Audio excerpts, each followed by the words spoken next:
Prieš kelis metus apie dujas gaunamas iš skalūnų Europoje buvo kalbama kaip apie egzotiką.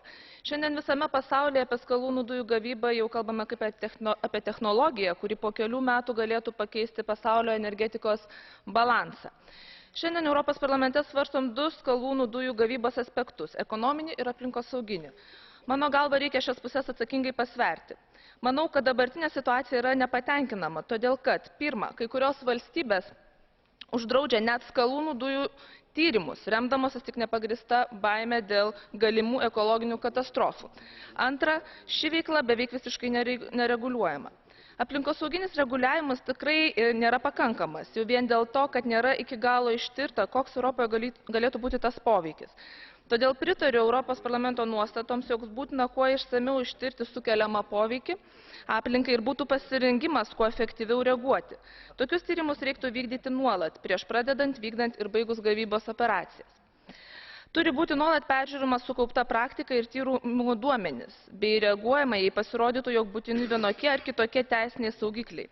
Taip pat turime peržiūrėti nuostatas reguliuojančias konsultacijas su visuomene.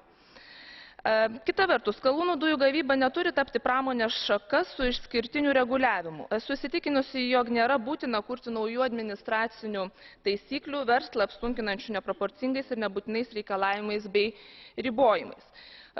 Mano šalyje daug yra sakančių, kad ir atsinaujinanti energetika nėra aplinkai draugiška, kad kelia tam tikras problemas ir aš manau, kad nėra jokios žmogaus veiklos, kuri neįtakotų vienaip ar kitaip aplinkos. Tačiau visgi galvoju, kad skalūnų dujos tai yra kelias į energetinę nepriklausomybę ir į šaltinių diversifikavimą. Ačiū.